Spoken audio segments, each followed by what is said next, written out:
experience. Do I have time to get a little more coffee? No, we're live right now. Wake Darn up. it. Missed it.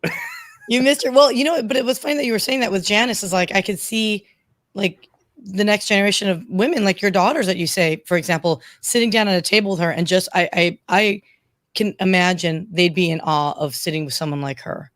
Absolutely. She is someone who, like, there's people who trailblaze and pave the way. She is like, I mean, she was like making the trail. Like, there was no trail before her, and she was making it. She wasn't just paving it; she was making it. Like, it's amazing. She carries herself with a level of confidence that comes from knowing where you come from. Yeah. You know what I mean? You know that you know. It's not telling her. It's like I've been there. I've done that. So that was having teenage kids, especially women. You see how. I don't know about you, but growing up, it was hard to define where you were going at 16, 17 years old, which is what my oldest is right now. And it will be great to have someone to show her that focus and motivation and energy pays off. Mm-hmm. Right? And of course, Janice's stories is completely different from my daughters. I mean, I think they're sheltered in a way, but still change to be made for women in general. So yeah. So why don't we go ahead and pause on that, because I know we're going to keep talking about this. Yeah. So let's go ahead and let's kick off the Afterglow, guys.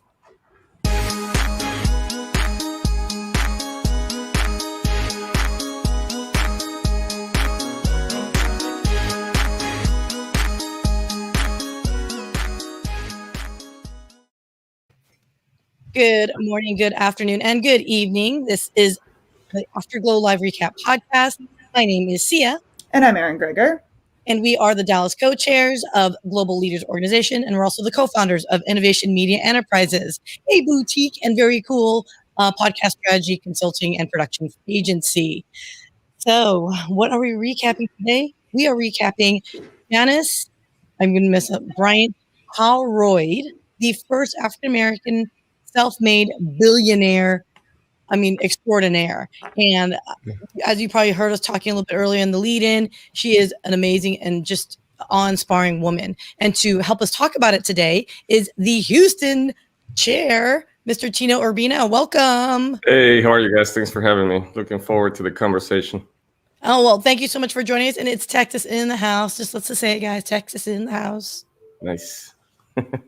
It's a Friday day, so I'm really excited about it. And I hate to say it, I was thinking last night about, Janice's conversation, and I just couldn't help but think it's possible. Like we can make an impact. We can be a small fry in a big ocean, if you will, and actually make a dent, make some waves.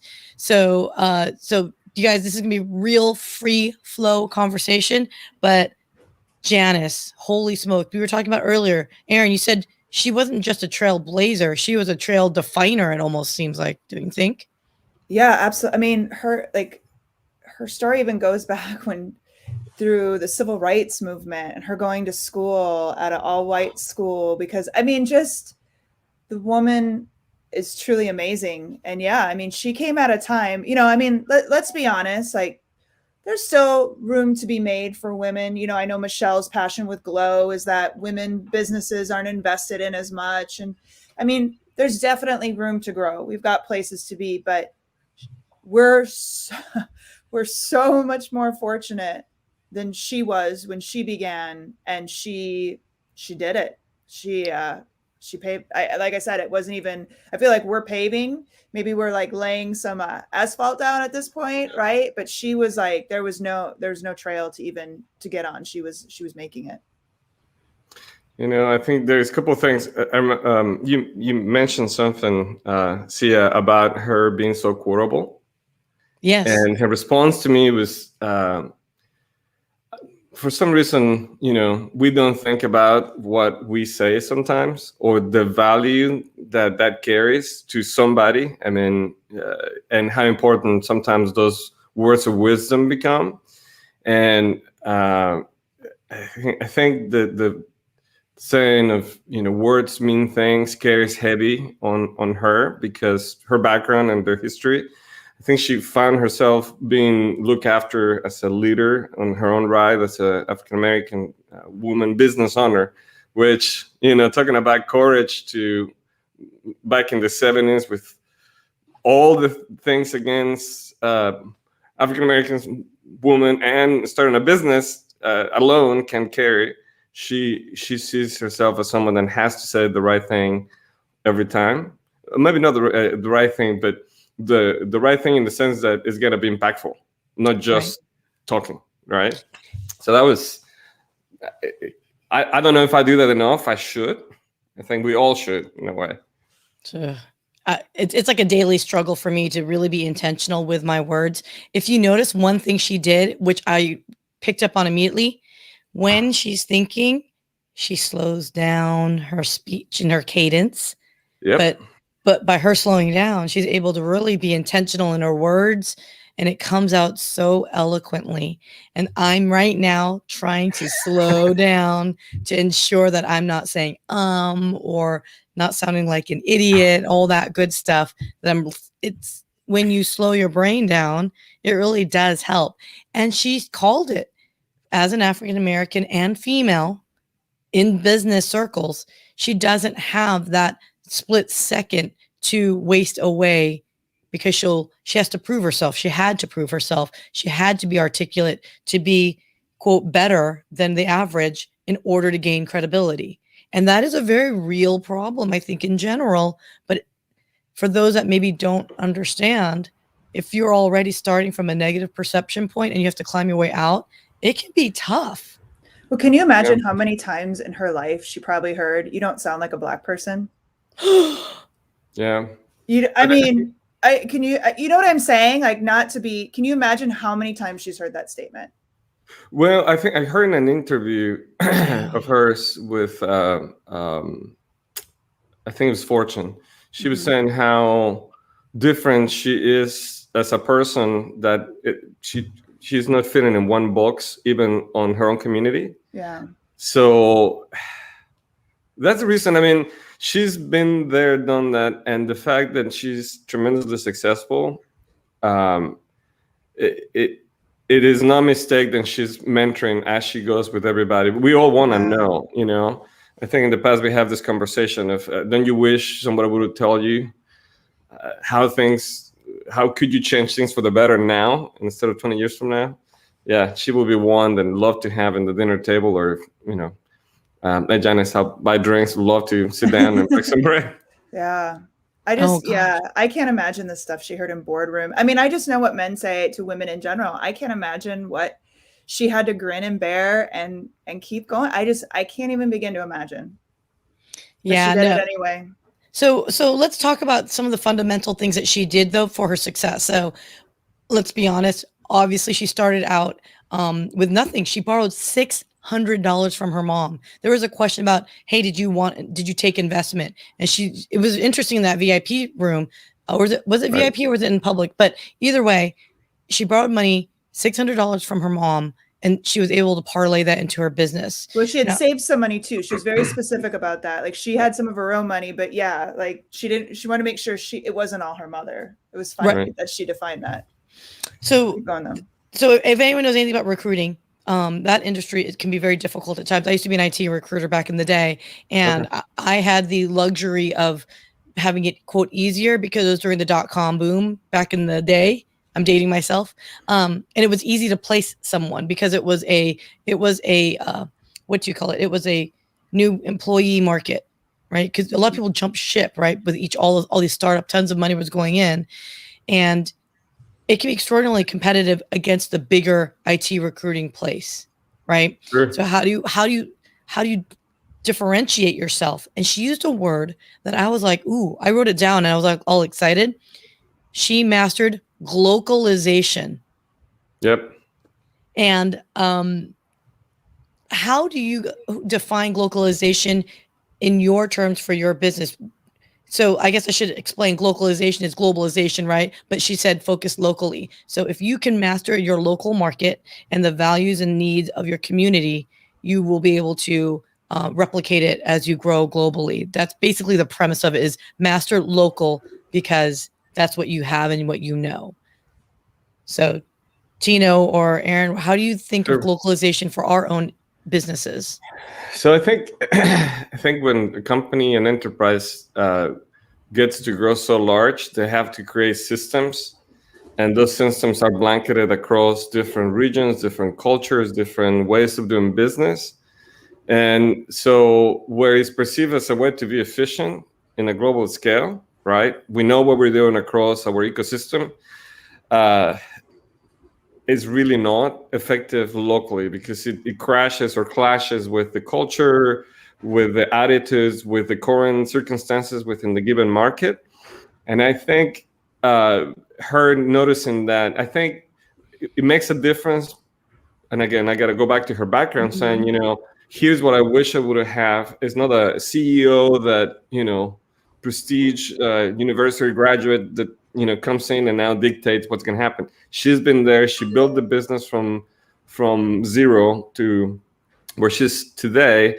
Her perspective and perception of how better to connect with people drove her to the conclusion that to be successful globally, you got to start local.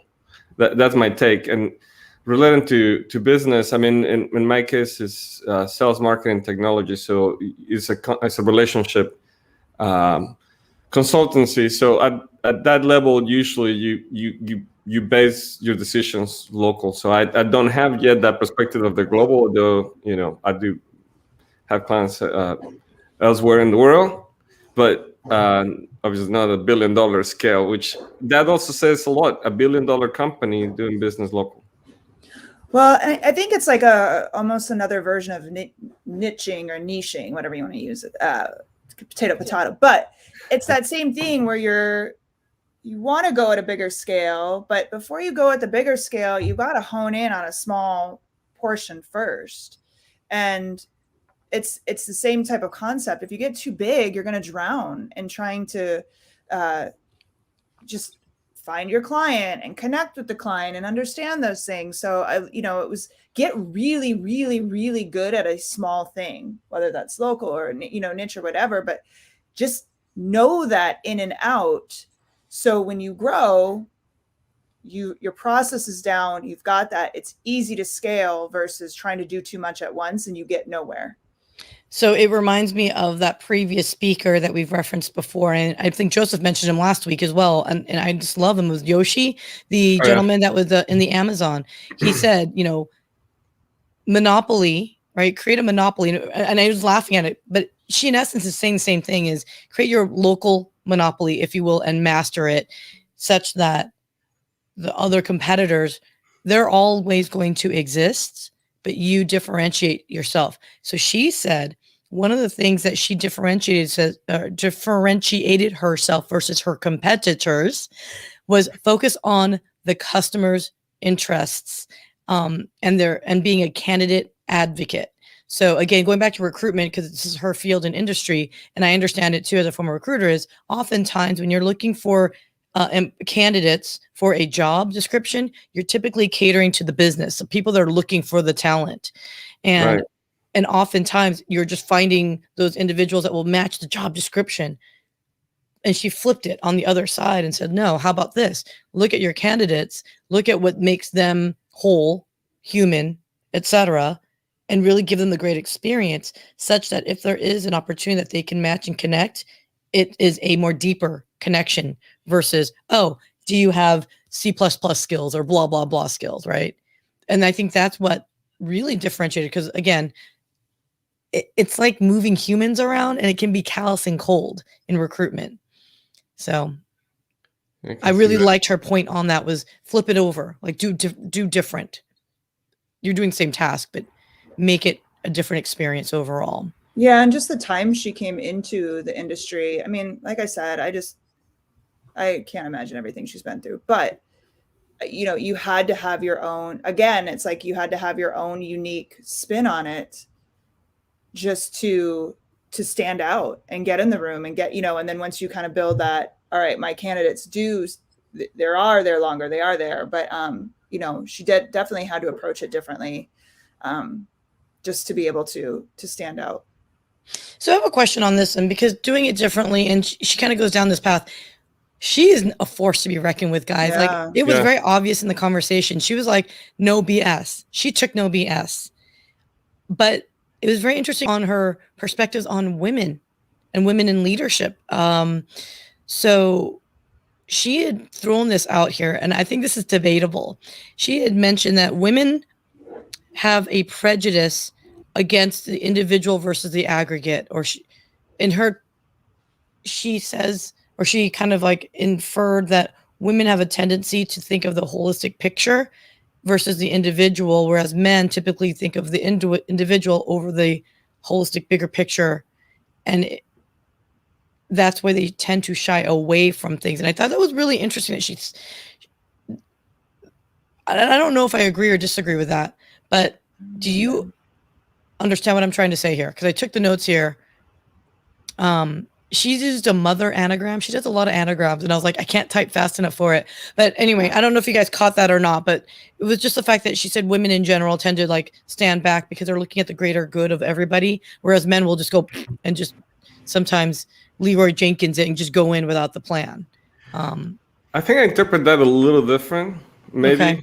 Not so much. I can see the perspective from, women and men in business. We have different ways to approach scenarios, but the way I understood it is on your own, or we're all the winning mentality. I heard her say that before. The winning mentality of the we are winning, as in woman, as in African American, as in company, as an individual, as in the winning inclusive of all of it. But she does that. I recall she did make a point to say that men see things a little differently traditionally.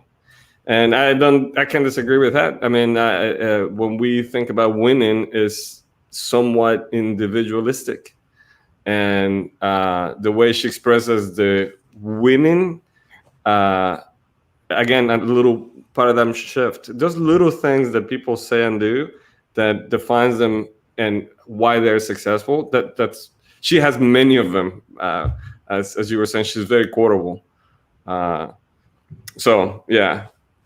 So women almost going in as a whole versus a man's going to look out for himself, kind of. That's the kind of vibe I got. That's the kind of vibe I got. So I was wondering, we're nurturing by nature. I mean, that's, and we do have a hard time. I think it can be good in some ways, but I think it can be a detriment to us too. We want to take care of everybody else. We want to, how many times I thought it was just a me thing, but how many times as women do we like discredit ourselves because, oh, well, wasn't that big of a deal, or wasn't that hard, or I had a great team, or whatever. Like, we discredit, and it hurts us. It 100% hurts us. So, we're so busy trying not to hurt everybody's feelings that I think it's not that we have to ditch everybody and only think of ourselves like a man. Sorry, Tino, but just kidding. But I do think we do need to be more self promoting, maybe not the best word, but be selfish a little bit. Well, I will say, look, being a dad with 3 girls, I mean, I'm not raising my kids to be, let me take that back. I'm raising the girls to be strong, intelligent, self-sufficient women that happen to choose a career path or individual for the rest of their lives, right? Because I do see it. I recently was in a conference, and this particular industry, 90% of the people there were men. I mean, a very small group of women. And frankly, it's obvious that they're doing tremendously better than some of the guys that have been doing it for a long time. And it's just now in corporate America starting to shine. But you're right. It's almost like women tend to be a little more humble in a way, but unnecessarily humble.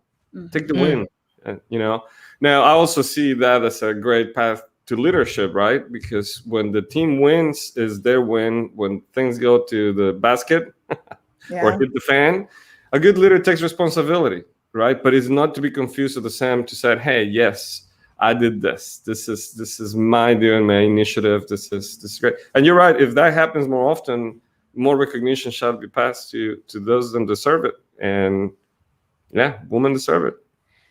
So let's shift it a little bit. So looking at women as being nurturing, I did find it fascinating that she made it very clear, and she made a comment about mission statements. She said that, because she is so influential, she is very dynamic, that people naturally follow her, right? You want to listen to her.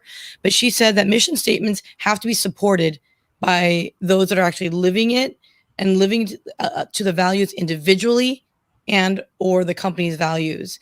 And it has to be evidenced in their own behavior. How often do we see company mission statements and ain't no one following it or give a rat's, to what the mission statement is?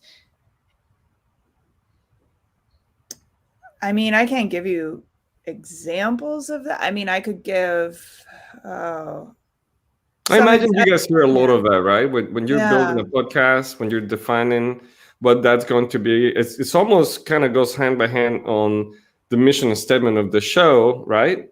Right. So I bet you guys get to hear a lot of BS, right? What the people want the company to be. I think that sometimes I see the mission statement is like, all right, let's come out with the coolest thing. Then people will be like, oh, wow. And the reality is completely different. So I don't know. You tell me. And I guess from that perspective, I feel too many times you see the mission statement as this, like, to your point, pull out the paper.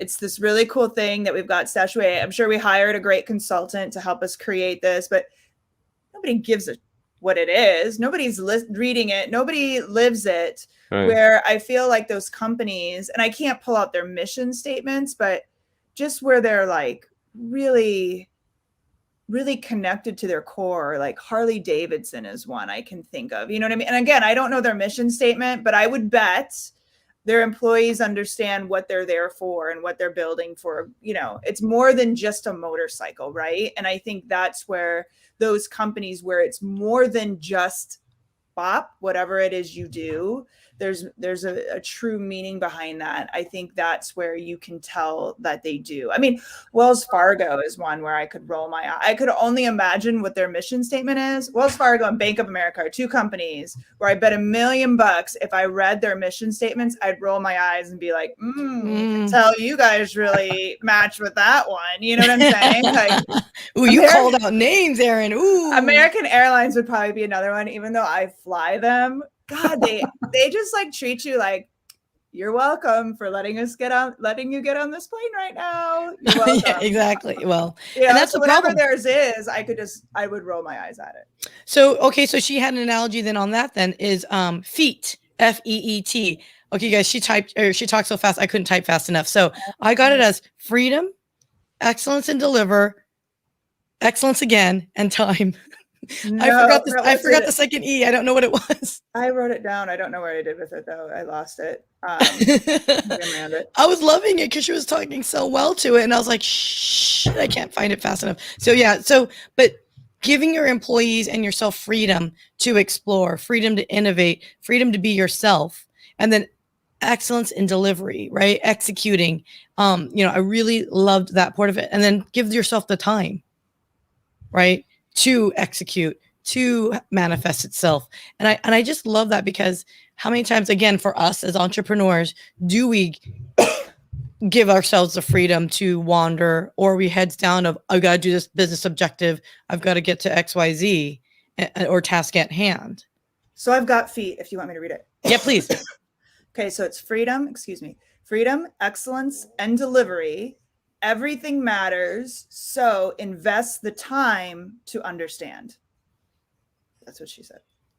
Again, it's like you think about. I mean, it's meaty. Like, it's one of those things you have to sit and look at and go, let me parse this out. Yeah. You know what? To me, it almost feels like this is something she arrived to after try and error. You know what I mean? Like she might have tried the. Because we, as an entrepreneur and business in general, you fall for those detours that every entrepreneur falls for, which is like, you have to have a business process procedure to implement so you can, right? And it's this kind of spins it on his head, because he's saying, take the time to look at everything and be good at it. Forget about the procedure for a second.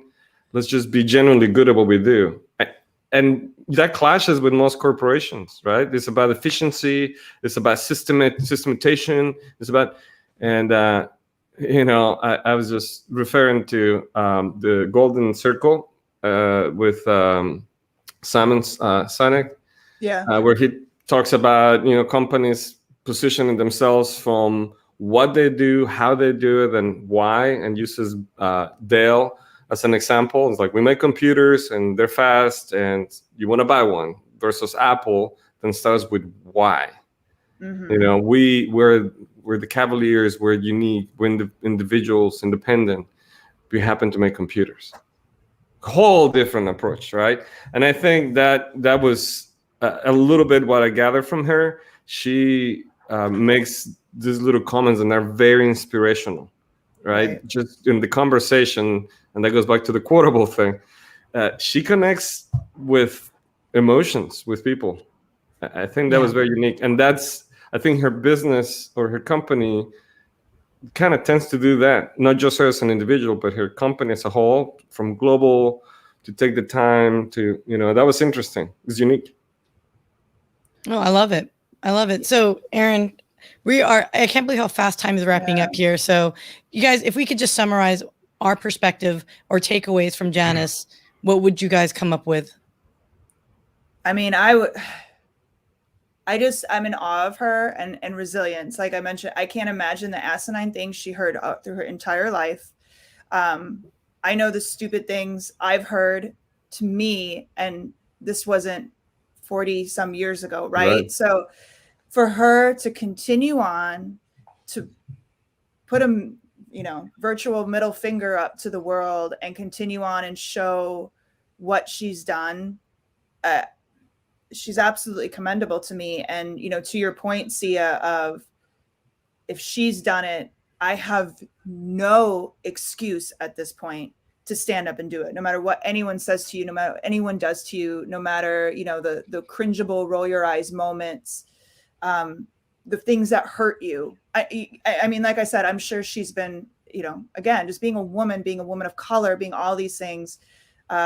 She's a true inspiration, and one of those people you look at and say, I have no excuse. Yeah. Love it. Tino, what about you?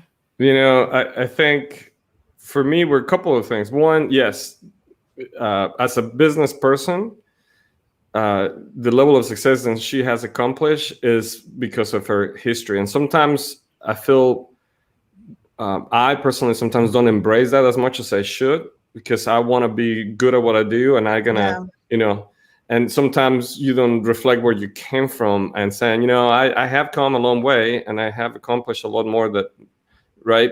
So that's one side that I need to reflect a little more on that. But the most important one for me was words mean things. Be cautious, not cautious, but be intentional on how you communicate with people, and being in a positive way, mentoring someone, just being kind. We got to take time to do all of those things. So I took it more in the personal sense, and in the business sense. Janice, I'd love to buy you a drink. Let's sit down, chat some more, break some bread. Oh yeah, no, I'd imagine she'd be a hoot. So for me, my big takeaway from her, and it was a quote, is I have everything I need to be everything I need to be. And I absolutely love that, because that goes back to self-love and trusting yourself too. I actually was talking about this last night. It was an individual. If you can imagine concentric circles, that core, that center is you, right? No one else but you can affect change, and everything else around you, varying degrees will have impacts, but it's just you that ultimately you can rely on. And I just love that quote that she says, I have everything I need to be everything I need to be. And I just thought it was great. So on that note, again, for those that want to hear more speakers like this, you should join GLO. So Erin, let's talk about GLO for a sec. Yeah, so GLO, this GLO stands for Global Leaders Organization. It's obvious we're all part of it. Syya and I are the co-chairs of Dallas. Tino's the chair of Houston. it's really an incredible organization. And to this whole discussion today, Michelle Lemons Placente is the CEO and founder, and her mission is to help women founders because, just on this topic, again, we are not in the same times that our speaker was, but there's still room for improvement, and she's out to make a mission to help. But it is an organization for everyone. So we'd love to have you be a part of the Dallas chapter, or if you're in the Houston area, please reach out to Tino, but you can go to withglo.com to sign up, and premium memberships, you get that live event and a little more. So. And Tino, for you, any updates on Houston or things that you would like to shout out and talk about Blue Light? I forgot to ask you how your business is going. My bad. All right. Minor detail. So, I want to, we're sort of relaunching Houston because with the pandemic, we definitely got shut down, and we're looking to bring that element in the Houston business community that wants to have these conversations, engage with other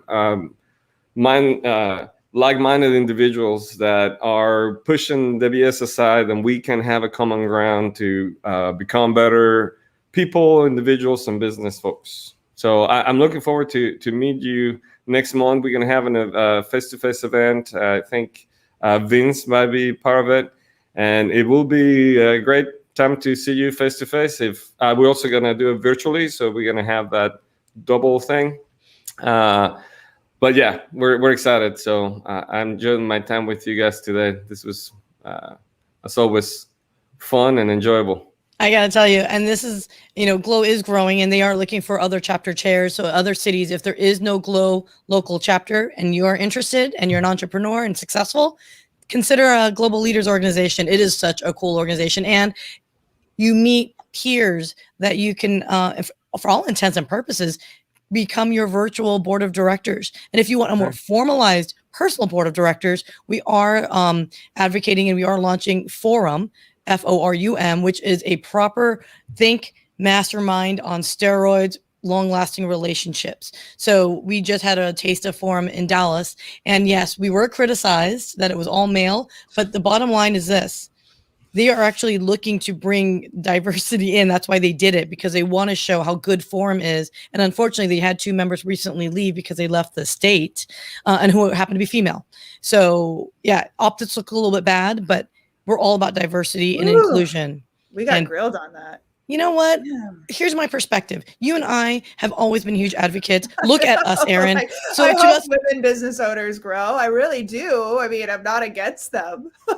No, I mean, it's laughable, but it was constructive because we do have to be aware of the optics today. It's a different business environment we're in, and it's great feedback. It hurt my feelings a little bit because Erin and I, so Tino, we had a Women in Tech Leadership series before the pandemic, and it was like one of our best podcasts, quite frankly, because it's awesome to highlight amazing women leaders. And so we've always been huge advocates. And then so for us to get criticized, I was like, damn, damn, that hurt. It stung a little bit because I'm like, I guess I'm not. Anyway, I'm not going to say it. I think the way I see it for you, especially you guys in the Dallas, I'm looking for that female role member that comes in and becomes a magnet, carries that gravitas. I think you guys have that for the Dallas market. You guys carry the gravitas as a business leader, and then going to attract like-minded women to come in and join you guys. So I know you. I'm with you. You're all good. Thank you. Thanks.